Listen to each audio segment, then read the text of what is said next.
Always be 클래시. 안녕하세요, 클래시TV의 클래시입니다. 안녕하세요, 금융 유튜버 박금이라고 합니다. 네, 반갑습니다. 반갑습니다. 제가 옛날에 20대에게 꼭 필요한 9가지라는 영상을 만들었을 때 네. CMA를 만들어라 네. 하면서 저는 이런 채널을 보고 있다라고 그때 박고비TV를 언급을 했었어요. 제가 잘 보고 있기도 하고 우리 클로버 여러분들께도 추천을 드린 거였는데, 또 투자 전성시대이기 때문에 투자 전문 유튜버께서 이렇게 와주시면 저희 클로버 여러분들께도 도움이 되지 않을까 싶어서 또 초대를 했어요. 저희 클로버 여러분들이 20대가 많으시거든요. 20대 직장인으로 만약에 돌아간다면 투자 전문가 박고미는 이런 행동들을 할 것이다. 뭐가 있을까요? 정말 가장 후회하고 다시 과거로 돌아가고 싶게 만드는 단 한 가지는요. 네. 그때 샀던 모든 걸 아무것도 안 파는 거예요. 투자는 빨리 돈을 벌기 위해서 난 돈을 많이 벌어서 파이어 해야지 라는 생각으로 투자를 접근했었는데요. 네. 그게 확률이 너무 낮다는 걸 그쵸. 너무 뒤늦게 알았고요. 그게 아니라 먼 미래를 바꾸기 위한 방식으로 투자를 했었다면 짧은 타이밍으로 사고 팔았던 수많은 상품들, 주식들 몇 배가 돼서 눈덩이로 굴러 들어왔을 텐데. 삼성전자도 있었나요? 당시? 그렇죠. 삼성전자는 그때 제가 사고 팔 때가 100에서 150 사이였어요. 120 이때 가장 많이 매매를 했던 것 같은데요. 네네. 지금은 8만 원 정도 하잖아요. 네네. 50분의 1이니까 지금 400만 원이 된 셈이거든요. 와. 그럼 역시 투자는 장기적으로 보고 하는 거가 조금 더 확률적으로 좋다. 네, 막연하게 생각했을 때도요. 이 기업은 정말 똑똑한 사람들이 모여있는 엄청난 지능의 인격체잖아요. 그렇죠. 어떤 미래가 달라졌을 때 거기를 뚫고 나갈지를 우리가 예상한다는 건 또 얕은 사실 판단일 수도 있는 거거든요. 그렇죠. 기본적으로 기업을 믿고 투자를 해야 되고 시장의 움직임에 크게 구애받지 않으면서 장기 투자를 하는 기본이 존재돼야 되죠. 항상 투자의 바이블들을 보면 남는 돈으로 투자를 해야 된다고 얘기하잖아요.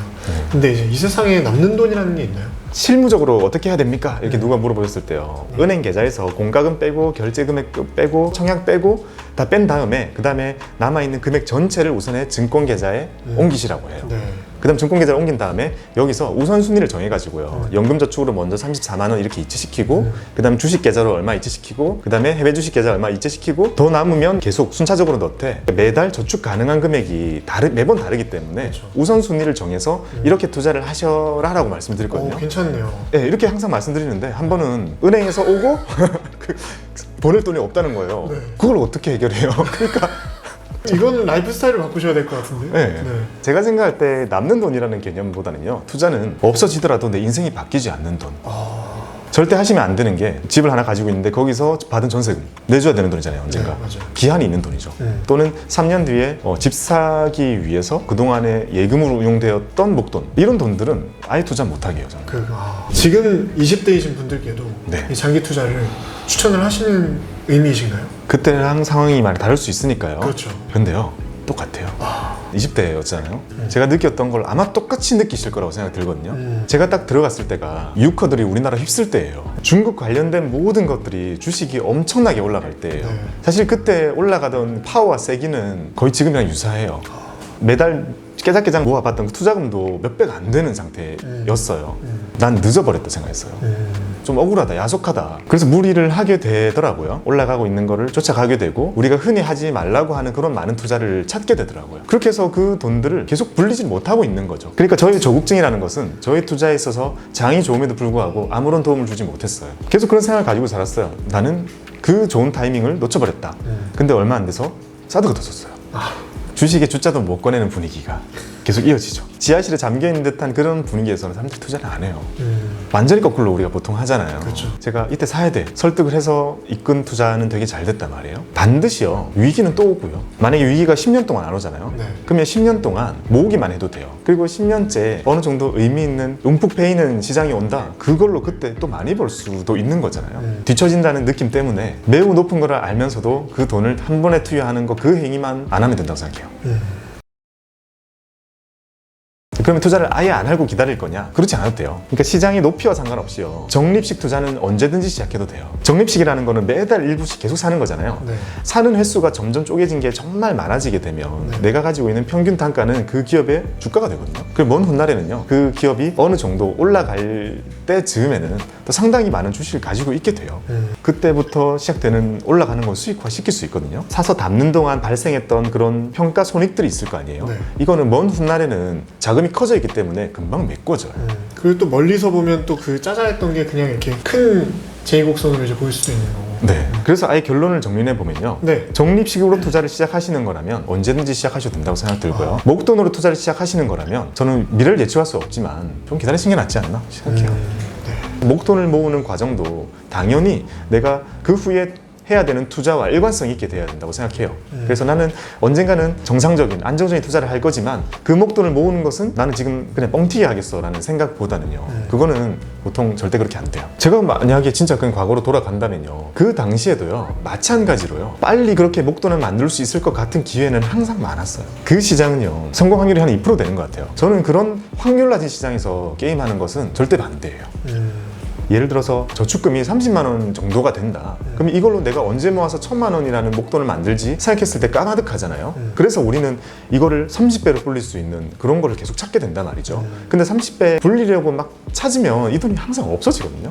거짓말처럼 없어지고 안정적인 곳에 차곡차곡 넣다 보면요 생각보다 빨리 올라가요. 투자라는 게 저는 주관 갖고 하는 게 되게 중요한 것 같아요. 휩쓸리기가 너무 좋잖아요. 네. 특히 이제 요즘 같은 때는 누구는 뭐 50억을 벌었다더라. 뭐. 네. 근데 한 번 또 확 꺾일 때가 있었거든요. 잃었다는 얘기는 한 번도 못 들었어요. 성공 신화만 계속 도는 거예요. 네. 그러니까 더 그쪽으로 이렇게 몰려가는 것 같아요. 책만 읽으시는 분들도 있어요. 투자를 아예 안 하시고 네. 준비를 좀 다 갖추고 뛰어들고자 하시는 분들도 있거든요. 네. 근데 저는 둘 다 동시에 하는 게 맞는 거예요. 아, 그게 20대만 누릴 수 있는 기회이기도 한 것 같아요. 네. 적은 금액으로 다양한 투자를 많이 접해보는 게 좋죠. 학습 차원에서도. 네. 올라가는 걸 쫓아가 보기도 하고 많이 꺾였을 때를 기다려 보기도 하고 적립식으로 사 모아 보기도 하고 남들 다 사는 거 쫓아가 보기도 하고 엄청 많은 걸 해보다 보면 본인만의 투자의 성공의 경험이 쌓인단 말이죠. 단돈 10만 원이어도 상관없다고 생각해요. 그 경험이 계속 쓸 수 있는 본인의 무기가 된다고 생각해요.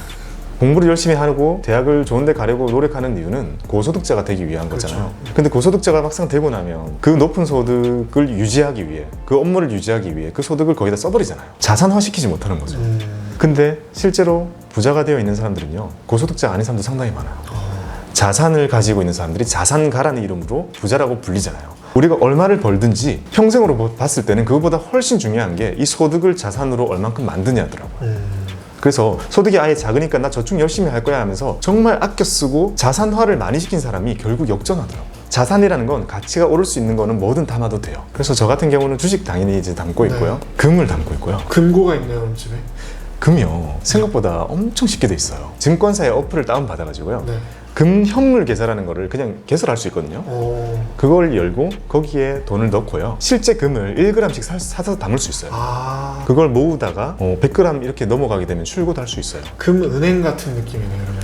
네. 오늘부터 모으세요. 1g씩. 한 달에 1g씩만 사시면 돼요. 그리고 금을 모아야 되는 뭐 대표적인 이유는 화폐가 많이 풀리고 있잖아요. 네. 이 화폐가 예전처럼 그 역할을 잘 해줄 것인가에 대해서 많은 분들이 걱정하고 우려하잖아요. 그것과 가장 대척점에서 있는 자산이 금이에요. 그래서 그걸 우려하시는 분들은 실제로도 금을 많이 모으시고요. 달러도 사서 모아요. 달러도 가지고 계시다는 거죠. 네. 그래서 달러를 모아두면 지금이 뭐 1,100원 정도의 환율 왔다 갔다 막 하잖아요. 네. 차익을 내거나 이런 거는 큰 의미가 없고요. 네. 달러 자산을 가지고 있으면 어쨌든 시장에 큰 충격이 생기면요. 단기적으로는 전 세계 있는 사람들이 달러를 찾거든요. 그쵸. 그럼 달러의 가치가 오르죠. 맞아.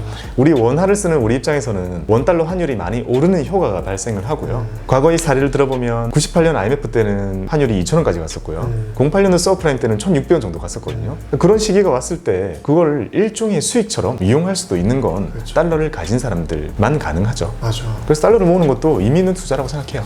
그 다음에 리츠가 되게 좋아요. 소액으로 부동산을 투자할 수 있는 거의 유일한 방법이거든요. 지난번에 묘사를 해주신 게 뭐 이 네. 건물에 기둥 하나 사는 네. 느낌으로 산다 이렇게. 기둥.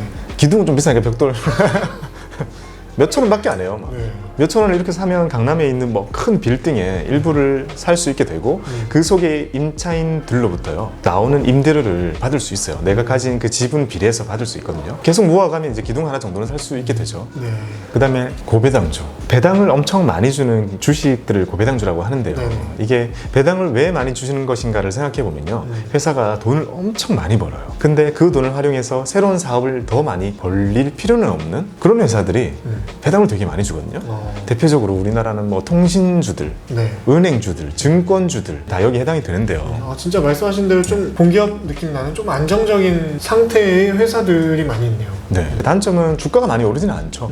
그래서 이제 큰 돈을 투자를 해야 네. 이제 배당금이 짭짤하게 나온다고 생각을 하잖아요. 그럴 수 있죠. 네. 근데 이제 모아가다 보면 커지겠죠. 아, 매달 살 때 항상 주식, 해외 주식 사실 금액 있잖아요. 네네. 그 중에 일부는 고배당주 이런 거 따로 할애해가지고 조금씩 모으시면 좋죠. 요즘에 이제 청년들이 희망을 많이 잃어서 네. 갑자기 이제 큰 돈을 좀 벌고 싶어하고 그를 통해서 이제 뭔가 경제적 자유를 얻고 싶어하는 그런 상황이 좀 많이 생긴 것 같아요. 그래서 소위 말하는 파이어족이라고 하잖아요. 네. 이런 파이어족에 대해서 네. 그러니까 빠른 경제적 자유를 원하는 분들인 이분들에 대해서는 이제 어떻게 생각을 하시는지. 저는 제가 아는 방법 중에서는요, 그렇게 파이어할 수 있는 방법은 없어요. 그 정도 리스크를 테이킹 해야 되는데 그렇게 공격적인 투자는 제 성향상 하지도 못할 뿐더러 말씀드리기도 힘들더라고요. 제가 생각하는 파이어는 그래요. 당장 5년 뒤에 퇴사할 수 있는 방법은 전 모르겠어요. 근데 한 15년 뒤에 정상적인 은퇴할 나이가 될 수도 있거든요. 근데 그때 그 누구보다 많이 가지고 있는 방법은 알 것 같아요. 저는 근로자는 아니지만 이 돈 버는 행위를요, 아마 계속해야 될 거예요. 제가 하고 있는 투자법 자체가 그렇기 때문에 번 돈을 계속 자산화시키느라 끝없이 투여해야 될 거고, 먼 훗날 이제 제가 진짜 일로부터 은퇴를 하는 시점에 그 누구보다 많이 모으는 게 목적이에요. 빨리 갈 수 있는 방법은 모르겠지만 높이 갈 수 있는 방법을 택했어요. 네. 지금까지 저희 박고미TV의 박고미님을 모시고 20대 투자에 대해서 이제 본인이 20대로 돌아가신다면 어떻게 했을 것인가, 그리고 이제 어떤 투자의 방법들, 가치 이런 것들에 대해서 좀 말씀을 해주셨는데요. 네. 저도 이제 30대 중반이지만 좀 다시 좀 피가 끓는다 그래야 되나? 좀 진짜요? 투자를 다시 좀 취미를 가져가야겠다. 너무 아내한테만 맡기지 말고. 투자가 또 이제 잘 되다 보면 재밌잖아요. 한때 나도 그럴 때가 있었는데 이런 생각이 나네요. 열정을 가지고 한번 시작을 해보시면 좋을 것 같습니다. 소액부터라도.